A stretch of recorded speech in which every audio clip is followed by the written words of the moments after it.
Hello, എല്ലാവർക്കും നമസ്കാരം. ഞാൻ ഡോക്ടർ ബിന്ദു, കുട്ടികളുടെ സ്പെഷ്യലിസ്റ്റ് ആണ്. നമ്മൾ പാരന്റിങ്ങിന്റെ ഭാഗമായിട്ട് അറിഞ്ഞിരിക്കേണ്ട കുറച്ച് വസ്തുതകൾ, അത് നമ്മുടെ പീഡിയാട്രിഷ്യൻസ് അസോസിയേഷനും യൂണിസെഫും ഒക്കെ അംഗീകരിച്ചിട്ടുള്ളതുമായ കുറച്ച് കാര്യങ്ങളാണ് ഞാൻ ഇന്ന് നിങ്ങളുമായിട്ട് ഡിസ്കസ് ചെയ്യാൻ ഉദ്ദേശിക്കുന്നത്. അത് എന്തിനെ സംബന്ധിച്ചാണെന്ന് വെച്ചാൽ, കുട്ടികളെ വളർത്തുമ്പോൾ നമുക്ക് നിർബന്ധമായും ഈ കാര്യങ്ങൾ ഫോളോ ചെയ്താൽ നല്ല റിസൾട്ട് കിട്ടും എന്നുള്ള ഒരു കാര്യങ്ങളാണ്. അല്ലെങ്കിൽ നമ്മൾ പറയും, ജനറലായിട്ട് പറയുമ്പോൾ കുട്ടികളെ മിടുക്കരാക്കാനുള്ള കാര്യങ്ങൾ എന്ന് വിചാരിച്ച് ഇങ്ങനെ ചെയ്തുകൊണ്ട് മാത്രം കുട്ടികൾ മിടുക്കരാവണം എന്നില്ല.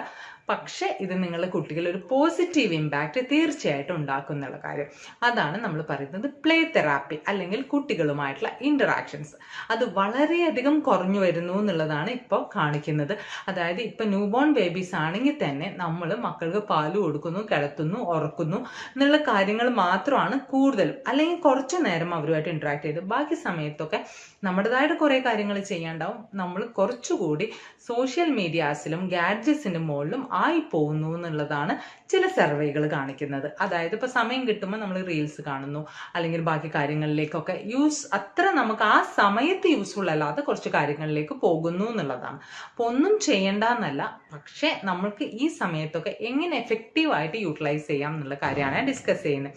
അപ്പൊ നിങ്ങളുടെ വീട്ടിൽ ഒരു ന്യൂബോൺ ബേബി ഉണ്ട്, അല്ലെങ്കിൽ 0 to 3 months വരെയുള്ള കുട്ടികൾ ഉണ്ട് എന്നുണ്ടെങ്കിൽ തീർച്ചയായിട്ടും കുട്ടി ഉണർന്നിരിക്കുന്ന സമയത്ത് നിങ്ങൾക്ക് കുഞ്ഞിനെ ഇങ്ങനെ എടുക്കാം. ഇങ്ങനെ എടുത്തിട്ട് മുഖത്തോട്ട് നോക്കി സംസാരിക്കണം. സംസാരിക്കുമ്പോൾ എന്തെങ്കിലും നിങ്ങളൊരു നിക്നെയിം വിളിക്കുന്നുണ്ട്, അല്ലെങ്കിൽ മോനെ മോളെ എന്ന് വിളിച്ചുകൊണ്ട് എന്താണ് ചെയ്യുന്നത്, പാല് വേണോ, ഉറക്കം വരുന്നോ, അങ്ങനെയുള്ള രീതിയിൽ സിമ്പിൾ സെന്റൻസസ് നിങ്ങൾക്ക് തീർച്ചയായിട്ടും ചെയ്യണം. ആ സമയത്ത് നമ്മൾ കുഞ്ഞിനെ സ്മൈൽ ചെയ്തുകൊണ്ടായിരിക്കണം ചെയ്യേണ്ടത്. അപ്പം എന്താ സംഭവിക്കുന്നത്, നമ്മൾ സ്മൈൽ ചെയ്യുമ്പോൾ കുട്ടിക്ക് അതൊരു പോസിറ്റീവായിട്ടുള്ളൊരു നമ്മൾ പറയില്ല വൈബ്, അതാണ് കിട്ടുന്നുണ്ടാവുക. നമ്മുടെ ശബ്ദം കുഞ്ഞ് കേൾക്കുന്നുണ്ടാവും. ആ സമയം നമ്മൾ കുഞ്ഞിനെ തൊടുകയും ചെയ്യുകയൊക്കെ ചെയ്യുമ്പോൾ സ്കിന്നിലൂടെ, അതായത് 5 സെൻസസും കുഞ്ഞിന്റെ സ്റ്റിമുലേറ്റഡ് ആവുന്നു എന്നാണ് പറയുന്നത്. മാസം തികയാതെ പ്രസവിച്ച കുട്ടികൾക്ക് ഇങ്ങനത്തെ കാര്യങ്ങൾ നിർബന്ധമായിട്ടും ചെയ്യണം നമ്മൾ പറയുന്നുണ്ട്. അപ്പൊ അത് ബ്രെയിനെ സ്റ്റിമുലേറ്റ് ചെയ്യുന്നതുകൊണ്ടാണല്ലോ. അപ്പൊ മാസം തികഞ്ഞ കുട്ടികളെയും നോർമലായിട്ട് നിങ്ങളുടെ കയ്യിലിരിക്കുന്ന കുഞ്ഞുങ്ങളെയും ഒക്കെ നിങ്ങൾ ഇതുപോലെ തന്നെ ചെയ്യണം. പിന്നെ അത് കഴിഞ്ഞിട്ടോ 3 to 6 months നമ്മൾ എന്താ പറയാ, ചെറിയ റാറ്റിൽസ്, പിന്നെ ഇങ്ങനെ ഞെക്കിക്കിടുന്ന ടോയ്സിലെ ശബ്ദം ഉണ്ടാകുന്ന ടോയ്സ്, അങ്ങനത്തെ സാധനങ്ങളൊക്കെ കുഞ്ഞിനെ കാണിപ്പിക്കണം. ബ്രൈറ്റ് കളേഴ്സ്, പിന്നെ ചുറ്റും ഇങ്ങനെ കറങ്ങുന്ന സാധനങ്ങളൊക്കെ കുട്ടിക്ക് അടുക്കുന്നതിന് മുകളിൽ വെക്കുക. അപ്പൊ ശബ്ദ രൂപത്തിലും കാഴ്ചയുടെ രൂപത്തിലും അതൊക്കെ കുട്ടിയുടെ ബ്രെയിനിനെ സ്റ്റിമുലേറ്റ് ചെയ്യുക തന്നെ ചെയ്യും. അപ്പോൾ അല്ലാതെ 6 മാസമായ കുട്ടികൾക്ക് ഒന്നും മനസ്സിലാവില്ല എന്നുള്ളത് കൊണ്ട് നമ്മൾ കുറച്ച് സമയം മാത്രം മാറ്റി വെക്കരുത്. കുഞ്ഞ് ഉണർന്നിരിക്കുന്ന സമയത്തൊക്കെ തന്നെ അമ്മയും അച്ഛനും മാത്രമാണ് ട്ടോ, വീട്ടിലുള്ള ബാക്കിയുള്ള ആൾക്കാരെല്ലാവരും കുഞ്ഞിനോട് ഇന്ററാക്ട് ചെയ്യും വേണം, സംസാരിക്കും വേണം. അത് കഴിഞ്ഞിട്ടോ 6 months to 1 year ആകുമ്പോൾ സ്റ്റഡീസ് പറയുന്നത് വെച്ചാൽ വീട്ടിലുള്ള ഹൗസ് ഹോൾഡ് ഐറ്റംസ് വെച്ചിട്ട് കുഞ്ഞിനെ കളിപ്പിക്കാൻ പറയുന്നുണ്ട്. ഇപ്പം നമ്മൾക്കിപ്പോൾ പ്ലേറ്റോ, സ്പൂണോ, കപ്പോ, അല്ലെങ്കിൽ കപ്പിൽ കുറച്ച് എന്തെങ്കിലും സാധനങ്ങൾ ഇട്ടിട്ട് അത് പുറത്തെടുക്കുക, ഉള്ളിലെടുക്കുക, അതൊക്കെ കുഞ്ഞിന് നല്ല ഇൻട്രസ്റ്റിംഗ് ആയിട്ടുള്ളതാണ്. പിന്നെ നിർബന്ധമായും ഈ ഒരു ഏജ് ഗ്രൂപ്പിൽ ചെയ്യേണ്ടതാണ് PK ബൂ എന്നുള്ള കളി. നമ്മൾ പറയില്ലേ, ഇങ്ങനെ ഒരു തുണിയേറ്റ തലയിലിട്ടിട്ട് അല്ലെങ്കിൽ കൈ കൊണ്ട് മുഖം പൊത്തിപ്പിടിച്ചിട്ട് ഇങ്ങനെ കളിപ്പിക്കുക, അതൊക്കെ കുഞ്ഞിന് നല്ല ഇൻട്രസ്റ്റിംഗ് ആയിട്ടുള്ളതാണ്. പ്രത്യേകിച്ച് അത് പറയാനുള്ള കാരണം 9 മാസത്തിലാണ് കുഞ്ഞുങ്ങൾക്ക് ഒബ്ജക്റ്റ് കോൺസ്റ്റൻസി, അല്ലെങ്കിൽ ഒരു ഒബ്ജക്റ്റ് ഉണ്ടെന്നുള്ള വിചാരം വരുന്നത്. അതുവരെ നമ്മൾ കുഞ്ഞിന്റെ കയ്യിൽ നിന്ന് ഒരു സാധനം വാങ്ങിയിട്ട് ഒളിപ്പിച്ചിട്ട് കാക്ക കൊണ്ടുപോയി എന്ന് പറഞ്ഞാൽ കുഞ്ഞിങ്ങനെ മുകളിലേക്കൊക്കെ നോക്കിയിട്ട് പിന്നെ കുഞ്ഞത് മൈൻഡ് ചെയ്യില്ല. 9 മാസം കഴിയുമ്പോൾ കുഞ്ഞ് എന്ത് ചെയ്യും, നമ്മൾ ഒളിപ്പിച്ച സാധനത്തിന് ഇങ്ങനെ ഫോളോ ചെയ്ത് ഇങ്ങനെ നോക്കും, അത് എവിടെയാണെന്ന് കണ്ടുപിടിക്കാനുള്ള ഒരു ടെൻഡൻസി. അപ്പൊ അവരത് കണ്ടുപിടിച്ചാൽ അവർക്കത് ഭയങ്കര ഒരു സന്തോഷമാണ് നൽകുന്നത് കേട്ടോ. അപ്പൊ PK ബൂ എന്നുള്ള കളി കളിക്കണം. പിന്നെ ഹൈഡ് ആൻഡ് സീക്ക്, ഒളിച്ച് കളിക്കുന്ന കളി, അത് കുഞ്ഞിന് ഭയങ്കര ഇഷ്ടമുള്ള കാര്യങ്ങളാണ്. പിന്നെ നമ്മൾ എപ്പോഴും സിമ്പിൾ ആയിട്ടുള്ള കൈ വെച്ചിട്ടുള്ള കളികളൊക്കെ, ഇപ്പോൾ കുഞ്ഞിന്റെ കൈ എപ്പോഴും വായിലേക്ക് കൊണ്ടുപോകുമ്പോൾ കുഞ്ഞിന്റെ കൈ വെച്ച് ഇങ്ങനെ തപ്പോട്ട് കൊടുക്കുക, നമ്മളിങ്ങനെ തപ്പോട്ട് കൊടുക്കുക, അങ്ങനത്തെ കളികൾ കുട്ടികൾക്ക് വളരെ ഇഷ്ടപ്പെടുന്ന ഒരു ഏജാണ് 6 months to 1 year. ആ സമയത്ത് നിങ്ങൾ കുഞ്ഞിനെ വിളിക്കുന്ന പേര് ചൊല്ലി തന്നെ വിളിച്ചിട്ട് സംസാരിക്കണം. വീട്ടിലെല്ലാവരും ഓർക്കേണ്ട ഈ സമയത്താണ് കുട്ടികളുടെ ലാംഗ്വേജ് ഡെവലപ്പ്. ഈ സമയത്തല്ല, നേരത്തെ തുടങ്ങും ലാംഗ്വേജ് ഒക്കെ, ചെറിയ വാക്കുകൾ പറയുന്നത്. അപ്പോൾ എപ്പോഴും മോണോ ലിംഗ്വിസ്റ്റിക് ആയിട്ട്, ഇപ്പം നിങ്ങൾ ഇംഗ്ലീഷും ഹിന്ദിയും മലയാളം എല്ലാം ഉപയോഗിക്കുന്ന ഒരേ ലാംഗ്വേജ് എല്ലാവരും കുട്ടിയോട് സംസാരിക്കാൻ നോക്കിയാൽ കുട്ടിക്ക് കൺഫ്യൂഷൻസ് ഒഴിവാവും, പെട്ടെന്ന് ലാംഗ്വേജ് മനസ്സിലാവുകയും ചെയ്യും. അപ്പോൾ ഈ പീരീഡ് എന്തായാലും നിങ്ങൾ ഓർത്തു വെക്കണം കേട്ടോ. പിന്നെ ഒരു വയസ്സ് കഴിഞ്ഞിട്ടുള്ളത്, ആ സമയത്ത് ഞാൻ മുമ്പ് പറഞ്ഞിട്ടുണ്ട് റീഡിങ് അതിന് മുന്നേ നിങ്ങൾക്ക് സ്റ്റാർട്ട് ചെയ്യാം. പക്ഷെ 1 ഇയർ ആയിക്കഴിഞ്ഞാൽ നിങ്ങൾ റീഡിങ് ഒരു മസ്റ്റാണ്. അത് ബെഡ് ടൈം തന്നെ ആയിരിക്കണം എന്നില്ല, അല്ലാത്ത സമയത്തും നിങ്ങൾക്ക് ഇങ്ങനെ കളേഴ്സ് ഉള്ളത് അല്ലെങ്കിൽ പിക്ചേഴ്സ് ഉള്ളത് ബുക്ക് നോക്കിയിട്ട് വെറുതെ സ്റ്റോറീസ് ക്രിയേറ്റ് ചെയ്തിട്ടൊക്കെ ഉണ്ടാക്കാം.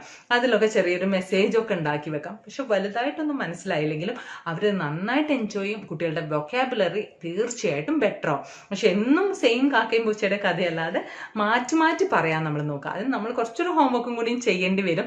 അപ്പോൾ ആ രീതിയിൽ ചെയ്തു കഴിഞ്ഞാൽ ആഫ്റ്റർ 1 ഇയർ കുട്ടികൾക്ക് ഭയങ്കര ഇഷ്ടമായിരിക്കും. പിന്നെയാണ് അവർ നടക്കാൻ തുടങ്ങുന്നത്.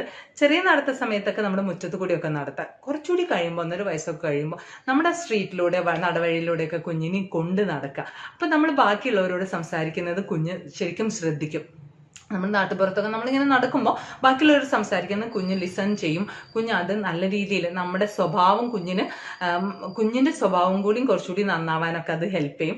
മാത്രമല്ല ഞാൻ നേരത്തെ പറഞ്ഞ പോലെ വെക്കാബുലറി ഹെൽപ്പ് ചെയ്യും. പിന്നെ കുട്ടികൾക്ക് സ്ട്രേഞ്ചേഴ്സിനെ കാണുമ്പോൾ ഒരു പേടിയില്ലേ, അത് നന്നായിട്ട് കുറയും ഈ വാക്കിങ്ങിനൊക്കെ കൊണ്ടുപോകുമ്പോൾ. അപ്പോൾ ചെറിയ ബോൾസ് ഒക്കെ വെച്ച് കളിക്കാം. ആ സമയത്തുള്ള നമ്മുടെ ശബ്ദ മോഡുലേഷൻസ് ഒക്കെ ഇല്ലേ, അതൊക്കെ അവർക്ക് വളരെയധികം രീതിയിൽ സ്പീച്ച് ഡെവലപ്പ് ചെയ്യാനും സോഷ്യൽ ഇൻട്രാക്ഷൻസും നന്നായിട്ട് ഹെൽപ്പ് ചെയ്യും. മാത്രമല്ല കുട്ടികളുടെ ബുദ്ധി വളർച്ച, ന്യൂറോൺസ് ഒക്കെ സിനാപ്സസ് ഒക്കെ ശരിക്കും കണക്ഷൻസ് വരാനും അത് നന്നായിട്ട് സഹായിക്കും. ഈ സമയത്ത് നിങ്ങൾക്ക് കുട്ടികൾക്ക് കൊടുക്കേണ്ട ഒരു സംഭവമാണ്, ഞാൻ പറയില്ലേ കുറേ കോസ്റ്റ്ലി സാധനങ്ങളൊന്നും വാങ്ങണ്ട. വീട്ടിലെ സാധനങ്ങൾ, ബിൽഡിംഗ് ബ്ലോക്സ് ഒക്കെ അല്ലേ, ചെറിയ ബ്ലോക്സ് ക്യൂബ്സ് ഒക്കെ വെച്ചിട്ട് ബിൽഡ് ചെയ്ത് ഒരു ടവർ ഉണ്ടാക്കാം, ബ്രിഡ്ജ് ഉണ്ടാക്കാം, ഗേറ്റ് ഉണ്ടാക്കാം, അങ്ങനത്തെ സാധനങ്ങൾ. ഇനിയിപ്പോൾ അതില്ല എന്നുണ്ടെങ്കിൽ നമ്മുടെ വീട്ടിൽ തന്നെയുള്ള എന്തെങ്കിലും ചെറിയ കട്ടകൾ വെച്ചിട്ട് നിങ്ങൾക്ക് ഓരോ ഷേപ്സ് ഉണ്ടാക്കിയിട്ടൊക്കെ കാണിച്ചു കൊടുക്കാം. അല്ലെങ്കിൽ വെറുതെ ഒരു കോല് വെച്ചിട്ട് കുറച്ച് വള ഉണ്ടെങ്കിൽ ഈ വളയെടുത്തിട്ട് ഇങ്ങനെ ഡിഫറെൻറ്റ് കളേഴ്സ് ഓഫ് വളയുണ്ടെങ്കിൽ നിങ്ങൾക്ക് അതിൻ്റെ മുകളിലേക്ക് ഇട്ട് കൊടുക്കുക. അതൊക്കെ അവർ നന്നായിട്ട് എൻജോയ് ചെയ്ത ഒരു പർട്ടിക്കുലർ ഏജാണ് 1 to 2 years. 2 years കഴിഞ്ഞാൽ ഞാൻ പറഞ്ഞില്ലേ 3 years ഒരു മാജിക്കൽ ഏജ് ആണ് സത്യം പറഞ്ഞാൽ. അപ്പോൾ അതിലേക്ക് നമ്മൾ 2 years മുന്നേ തന്നെ തുടങ്ങണം. ഞാൻ നേരത്തെ പറഞ്ഞ പോലെ സ്റ്റോറീസ് റീഡ് ചെയ്യുന്ന കൂട്ടത്തിൽ കുഞ്ഞു ലെറ്റേഴ്സ് ഉള്ള ബുക്സ് തന്നെ വാങ്ങിയിട്ട് കൈ ഇങ്ങനെ വെച്ചിട്ടൊക്കെ തന്നെ നമ്മൾ വായിക്കുക. അവർക്ക് വായിക്കാൻ അറിയുന്നതുകൊണ്ടല്ല, എന്നാലും നമ്മൾ അത് വായിക്കുമ്പോൾ അവർക്കത് കുറച്ചുകൂടി നന്നായി ഇതാവാൻ സഹായിക്കും. പിന്നെ റൈംസ് നമ്മൾ പാടിക്കൊടുക്കുക. നമുക്ക് പാടാൻ അറിയില്ലെങ്കിലും അറിയുന്ന ട്യൂൺസിൽ പാടിക്കൊടുക്കുക. ചെറിയ സ്റ്റോറീസ് ഒന്നുമില്ലാതെ ബുക്കില്ലാതെ തന്നെ പറയുക. വീട്ടിലെ കാര്യങ്ങൾ കുട്ടികളുമായിട്ട് ഡിസ്ക്രൈബ് ചെയ്യുക. അങ്ങനത്തെ കാര്യങ്ങളൊക്കെ നിങ്ങൾ ചെയ്യുന്നുണ്ടോ എന്നുള്ളത് നിങ്ങൾ കാര്യമായിട്ട് തന്നെ ശ്രദ്ധിക്കണം. ഈ ഒരു ഏജിലാണ് അവർ സിമ്പിൾ ക്വസ്റ്റ്യൻസ് ഒക്കെ നമ്മൾ ചോദിക്കുക. ചിലപ്പോൾ അതന്നെ റിപ്പീറ്റ് ചെയ്യും, ഇതെന്താ, അതെന്താ, ഇതെങ്ങനെയാ, അതങ്ങനെയാ. അപ്പം നമ്മൾ ഒട്ടും ഇറിറ്റേറ്റഡ് ആവാണ്ട് അവർക്ക് മനസ്സിലാവുന്ന രീതിയിൽ പറയാം. തെറ്റായ ഇൻഫോർമേഷൻസ് കൊടുക്കരുത്. അതായത് ഇത് അതുകൊണ്ടാണ്, ആദ്യമൊക്കെ നമുക്ക് കാക്കച്ച് കൊണ്ടുപോയി എന്നൊക്കെ ഉള്ളത് പറയാം. പക്ഷേ ഈ ഒരു ഏജ് മുതൽ നിങ്ങൾ റോങ് ആയിട്ടുള്ള ഇൻഫോർമേഷൻസ് കൊടുക്കാണ്ട് തന്നെ കറക്റ്റായ കാര്യങ്ങൾ അവർക്ക് മനസ്സിലാവുന്ന രീതിയിൽ പറഞ്ഞു കൊടുക്കാൻ നോക്കണം കേട്ടോ. ഇപ്പോൾ നമ്മളിപ്പോൾ ചളിവെള്ളത്തിൽ എന്താ കളിക്കണ്ടെന്ന് പറയുന്നത്, അതിൽ ഭൂതമുണ്ട് അങ്ങനെയല്ല പറഞ്ഞു കൊടുക്കണ്ടേ. ചളിവെള്ളത്തിൽ കളിച്ചാൽ ചിലപ്പോൾ മുറിവുണ്ടെങ്കിൽ അതിൽ ഇൻഫെക്ഷൻ വരും എന്നുള്ളത്, അത് ആ രൂപത്തിലല്ല. അല്ലെങ്കിൽ കുഞ്ഞ് ജേംസ് വരും, പനി വരും, അങ്ങനെയുള്ള രീതിയിൽ നമ്മൾ പറഞ്ഞു കൊടുക്കാം. പിന്നെ ഞാൻ എപ്പോഴും ചളിവെള്ളത്തിൽ ഇടയ്ക്ക് കളിക്കാൻ വിടണം എന്ന് പറയുന്ന ആളാണ് കേട്ടോ. ഒരിക്കലും ചളിയെ തൊടരുത്, മഴയെ തൊടരുത് എന്ന് ഒരിക്കലും പറയാൻ പറ്റില്ല. കുട്ടികൾ നാച്ചുറലായിട്ട് വളരട്ടെ എന്ന് പറയുന്നത് ഞാനൊരു എക്സാമ്പിൾ പറഞ്ഞു എന്നേ ഉള്ളൂ. അങ്ങനെയാകുമ്പോൾ കുട്ടികൾക്ക് മനസ്സിലാവുന്ന, അതായത് വസ്തുതാപരമായിട്ടുള്ള കാര്യങ്ങൾ നിങ്ങൾ പറഞ്ഞു കൊടുക്കാൻ തീർച്ചയായിട്ടും നോക്കണം.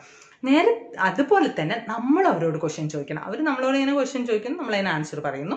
നമ്മൾ അവരോട് ചോദിക്കണം, അതെന്താ ആ പൂച്ച അങ്ങനെ നടന്നേ, അല്ലെങ്കിൽ ആ പോയത് എന്താ, അല്ലെങ്കിൽ അപ്പോൾ എന്തെങ്കിലും സെയിം. അപ്പോൾ അവർ പറയും പൂമ്പാറ്റ ആ ചെടിയിൽ നിന്ന് പറന്നു പോയത്. പൂമ്പാറ്റയ്ക്ക് കുറേ കളറുണ്ടോ, കുറച്ച് കളറേ ഉള്ളോ. അപ്പോൾ അവർക്ക് ചിലപ്പോൾ അതൊന്നും പറയാനറിയില്ല. അപ്പം നമ്മൾ പറഞ്ഞു പൂമ്പാറ്റയ്ക്ക് ഇതാ കുറേ കളേഴ്സ് ഉണ്ട്, നിറങ്ങളുണ്ട് എന്നുള്ള രീതിയിൽ പറഞ്ഞു കൊടുക്കുക. അപ്പോൾ അവരിങ്ങോട്ട് ചോദിക്കുമ്പോൾ നമ്മളും അങ്ങോട്ട് പറയുന്നു.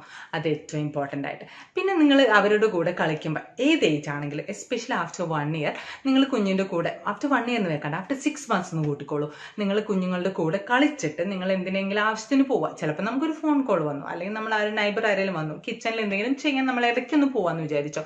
അപ്പം നിങ്ങൾ കുഞ്ഞുങ്ങളോട് പറഞ്ഞ് എന്തിനാണ് പോണത് എന്ന് പറഞ്ഞിട്ട് പോകണം.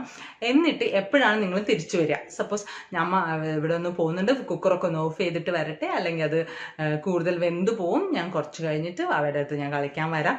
കുഞ്ഞു മക്കളാണെങ്കിൽ തന്നെ പറയാം. ബിക്കോസ് അവർക്ക് കുറേയൊക്കെ മനസ്സിലാവും. അല്ലെങ്കിൽ എന്താണെന്ന് പറയുക, നമ്മൾ ഇതുവരെ കളിച്ച് അവർ നല്ല മൂഡിലുള്ളപ്പോൾ നമ്മൾ പെട്ടെന്ന് പോകുമ്പോൾ അത് ഒരുമാതിരി ഇറിറ്റേഷൻസ് ഉണ്ടാക്കും.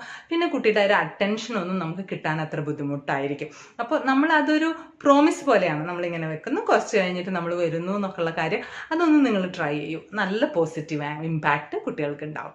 പിന്നെ ഇത്രയൊക്കെ ഞാൻ പറഞ്ഞു തന്നു. ഇതിലെല്ലാം നമ്മൾ പറയേണ്ടത്, കുട്ടികളാണെങ്കിലും നമ്മൾ റെസ്പെക്റ്റ് ചെയ്തേ പറ്റൂ. അവരും ഒരു ഇൻഡിവിജ്വലാണ്. അപ്പോൾ അവരുടെ ഇമോഷൻസിനെ നമ്മൾ റെസ്പെക്റ്റ് ചെയ്യണം. നമ്മൾ ഇടയ്ക്ക് എന്തെങ്കിലും പറയുമ്പോൾ അവർ കരയുവാണെങ്കിൽ നിങ്ങൾ ഒരിക്കലും കരയില്ലേ കരയില്ലേ എന്നുള്ള ആ ഒരു ഭീഷണി കുട്ടികളോട് പറയരുത്. ഭീഷണിയല്ല, നോർമൽ രീതിയിലും പറയാതിരിക്കുക. കരയണമെങ്കിൽ അവർ കുറച്ചു നേരം കരയട്ടെ. അപ്പം നമ്മൾ നല്ല രീതിയിൽ ആശ്വസിപ്പിക്കുക. ഇനി അവർക്ക് ചിരിക്കണം തോന്നുകയാണെങ്കിൽ ചിരിക്കട്ടെ. ചിലപ്പോൾ കുട്ടികൾ തല കുത്തി ചിരിക്കും, അങ്ങനെയൊക്കെ ചെയ്യില്ലേ. അപ്പം നമ്മൾ അയ്യോ അങ്ങനെയൊന്നും ചിരിക്കല്ലേ, വയറ് വേദനിക്കും. അവർ കുറച്ചു നേരം ചിരിക്കട്ടെ. അപ്പോൾ എല്ലാവരുടെ ഇമോഷൻസും എക്സ്പ്രസ് ചെയ്യാൻ നമ്മൾ നന്നായിട്ട് സമ്മതിക്കണം. പിന്നെ അവരെന്തെങ്കിലും നല്ല കാര്യം ചെയ്താൽ നന്നായിട്ട് പൊക്കി പറഞ്ഞേക്കാം, കൺഗ്രാറ്റുലേറ്റ് ചെയ്യണം ഇഷ്ടം പോലെ. കാരണം ചിലപ്പോൾ അവർ പോകുന്ന ഇനി കാണുന്ന ലോകമൊന്നും ചിലപ്പോൾ അത്രത്തോളം അവർക്കത് കിട്ടിയെന്ന് വരില്ല. അപ്പം അത്രത്തോളം പോസിറ്റീവ് ഇമ്പാക്റ്റ് കൊടുക്കാൻ നമ്മൾ പാരൻസിനും വീട്ടുകാർക്കും ഒക്കെ തന്നെ കഴിയുള്ളൂ. ആ ഒരു സെക്കൻഡ് കാര്യം നമ്മൾ മനസ്സിലാവണം. പിന്നെ നമ്മൾ എപ്പോഴും കൈൻഡ്നെസ് എപ്പോഴും കാണിക്കുമ്പോഴാണ് കുട്ടികളും ആ രീതിയിൽ. അപ്പം അവരോടും നമ്മൾ കൈൻഡ് ആവുക. ആ രീതിയിൽ ബാക്കിയുള്ളവരോട് അവരുടെ മുന്നിൽ നമ്മൾ കൈൻഡ് ആവുമ്പോൾ അതും ഒരു പോസിറ്റീവായിട്ടായിരിക്കും നമുക്ക് നന്നാവുക. അതായത് കുട്ടികൾ ഇപ്പോൾ ഹേർട്ടായി എന്ന് വിചാരിക്കുക. അപ്പം നമ്മൾ ഈ കളിയുടെ ഇടയിൽ തന്നെ അവർക്ക് ചിലപ്പോൾ വേദനിച്ചു അല്ലെങ്കിൽ എന്തെങ്കിലും കാര്യം കൊണ്ട് സങ്കടം വന്നു എന്നുള്ളത് ആ സമയത്ത് നമ്മൾ അവരോട് കൈൻഡായിട്ടിരിക്കുക. അപ്പം ഈ മൊത്തം കാര്യങ്ങൾ ഞാൻ പറഞ്ഞത് ഓരോ ഏജ് ഗ്രൂപ്പിലും നമ്മൾ കുട്ടികളോട് ഇൻട്രാക്ട് ചെയ്യുമ്പോൾ ശ്രദ്ധിക്കേണ്ട കുറച്ച് കാര്യങ്ങളാണ് പറഞ്ഞിട്ടുള്ളത്. ലാസ്റ്റ് പറഞ്ഞ 3 കീ മെസ്സേജ് നിങ്ങൾ എന്തായാലും ഓർത്തിരിക്കണം. ഒന്ന്, അവർക്ക് അവരുടെ ഇമോഷൻസ് എക്സ്പ്രസ് ചെയ്യാനുള്ള ചാൻസ് കൊടുത്തേ പറ്റൂ. നല്ലത് അവർ ചെയ്യുമ്പോൾ നന്നായിട്ട് ഒരു പിശുക്കുമില്ലാതെ അവരെ കൺഗ്രാറ്റുലേറ്റ് ചെയ്യണം. പിന്നെ അവർ ഏതെങ്കിലും തരത്തിൽ ഹേർട്ടായി എന്നുണ്ടെങ്കിൽ നമ്മൾ നല്ല രീതിയിൽ കൈൻഡ് ആവണം. നമ്മൾ വല്ല ഡൗണായി നമുക്ക് ഡിപ്രഷനോ എന്തെങ്കിലും നമ്മുടെ ഇമോഷൻസ് അവിടെ ഇരിക്കട്ടെ. അപ്പോൾ അവരോട് നമ്മൾ കൈൻഡായിട്ട് തന്നെ ബിഹേവ് ചെയ്യണം. ഈ ലാസ്റ്റ് 3 കാര്യങ്ങളും നിങ്ങൾ എന്തായാലും ഓർക്കണം. അപ്പോൾ ഇത്രയും കാര്യങ്ങൾ നിങ്ങൾക്ക് മനസ്സിലായെന്ന് വിചാരിക്കുന്നു. പുതിയൊരു വീഡിയോ ആയിട്ട് വരുന്നവരെ ബൈ ആൻഡ് ടേക്ക് കെയർ.